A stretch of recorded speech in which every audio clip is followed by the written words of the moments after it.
असं आपण म्हणू शकतो. हा यंदाच्या योग दिनानिमित्त निरामय वृद्धत्व ही संकल्पना देण्यामागे काही निश्चित कारण असावं, काही योजना असावी असं वाटतंय. कारण जगभरामध्ये आपण पाहतोय वृद्ध देशांची संख्या वाढतीये.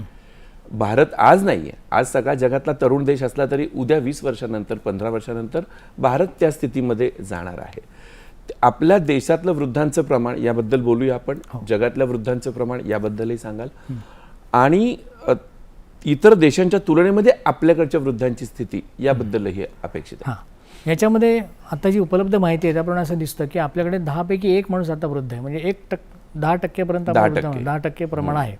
ते प्रमाण 2030 सालापर्यंत 12% जाणार आहे आणि साधारणपणे 40 सालापर्यंत हे प्रमाण 35% जाणार आहे.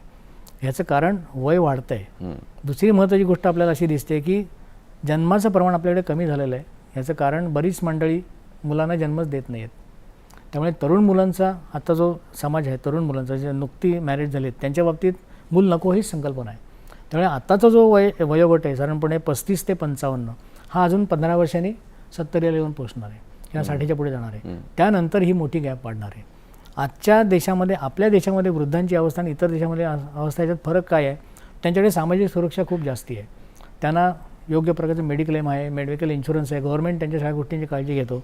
आज आपल्याला तो प्रकार त्या मानाने कमी आहे. बरीचशी मंडळी आज आयसोलेटेड आहेत, एकटी आहेत आणि आपली तरुण मंडळी दुसऱ्या देशात काम करत आहेत आणि आजचे वृद्ध आपल्या देशात एकटे पडलेले आहेत.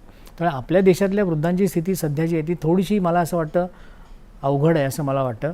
इतर देशामध्ये एकमेकांना जरी भेटले नाहीत तरीसुद्धा त्यांची काळजी घेण्याची एक सिस्टीम तिथे उपलब्ध आहे. ती आज आपल्या दुर्दैवाने कमी आहे. त्याच्यावरती पण आपले प्रयत्न चालू आहेत.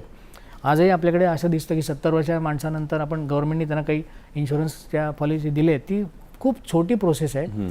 कारण आपला आवाका बघितला 140 कोटीचा, त्यापैकी 14 कोटी लोक आपण म्हटले तरी 14 कोटी लोकांनी फॅसिलिटी देणं इतकं सोपं नाही आहे आणि हे प्रमाण अजून वाढत जाणार आहे. त्यामुळे आजच्या काळामध्ये आजचे वृद्ध जे आहेत ते एकटे पडलेले असं मला वाटतं. बऱ्याच ठिकाणी मी बघितलं तर मुलं परदेशी आहेत आणि आई वडील फक्त घरामध्ये आहेत आणि त्यांची काळजी घ्यायला कोण नाही. हा खूप मोठा समस्या आज आपल्या डोळ्यासमोर येते.